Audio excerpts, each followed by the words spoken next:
आज भी एक अंग्रेजी अखबार में मैंने देखा कि कुछ लोग गोमती में उतर करके गोमती की सफाई कर रहे हैं।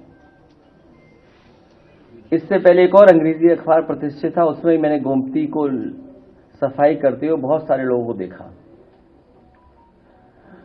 जिस विभाग के अंतर्गत ये चीजें आती हैं, सफाई, नदियों की सफाई, नदियों का साफ सुथरा होना, उनके मंत्री को भी हमने देखा था कि पानी में कूद गए थे, और वो नहीं, उनके साथ अधिकारी, इंजीनियर सब लोग घुस करके और सफाई का प्रयास किया था, लेकिन सफाई नहीं हुई।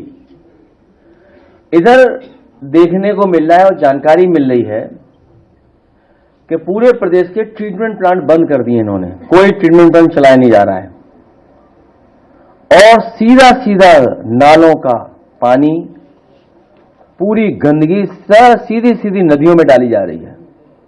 और इसलिए डाली जा रही है कि जिससे जानकारी न मिले कि आखिरकार नाले साफ हुए कि नहीं हुए, नदियां साफ हुई कि नहीं हुई हैं। जो बरसात का पानी आ रहा है वो सब गंदगी को लेके निकल जाएगा और इन पर आरोप भी नहीं लगेगा।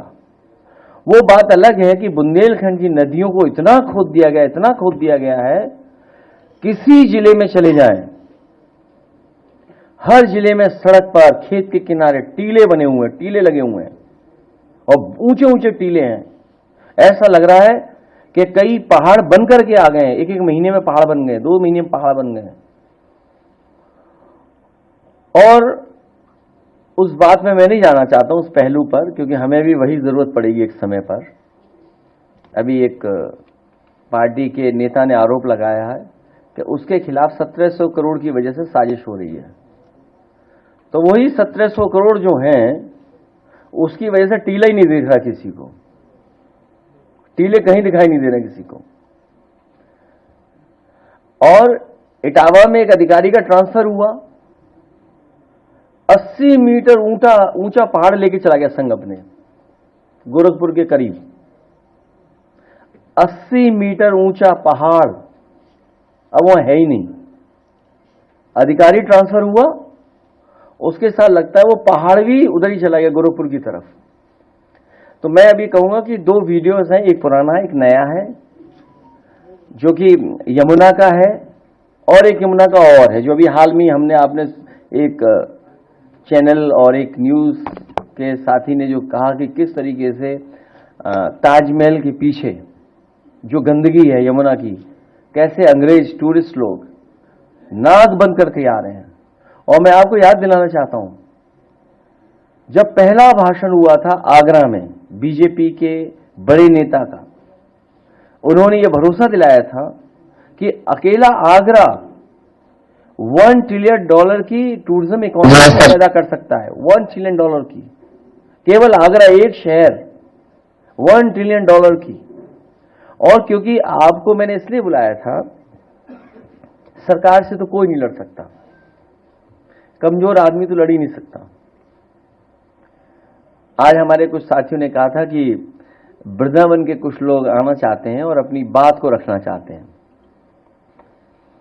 या उनका मन बदल गया, या जैसा मैंने एक यूपी तक पे एक वीडियो देखा एक बेटी का, हमने तो मदद के लिए कहा, उन्होंने कहा कि योगी जी अच्छे हैं, वो बुरे हैं।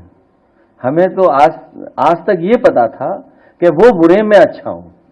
मैं उस बहन का, बेटी का धन्यवाद देता हूं कि मुझे आज पता लगा कि हम लोग बुरे हैं, मदद करने वाले बुरे हैं, तकलीफ परेशानी में खड़े होने वाले बुरे हैं। बच्चों से राजनीति नहीं करानी चाहिए, ये राजनीति बड़ा खराब खेल है। कब किसकी लॉयल्टी बदल जाए, कब किसका स्वार्थ सामने आ जाए, स्वार्थ और परिस्थितियों से बहुत सी चीजें बदल जाती हैं। तो मेरा सरकार से केवल यही निवेदन है, IAS अधिकारी, जिलाधिकारी गोरखपुर या और उन लोगों से, कि ये सियासत का खेल बड़े लोगों का है, इसमें बच्चों को नहीं डालना चाहिए। अब मैं भी चाहूंगा कि 2 हफ्ते 3 हफ्ते की छुट्टी ले लूं, थोड़ा अपने आप को ठीक करके तब फिर आप लोगों से मिलूंगा। अभी तो हम ही बुरे हैं, जब अच्छे हो जाएंगे तो फिर मिलेंगे आपसे। इसलिए फिलहाल गंदगी देखिए गोमती और यमुना की।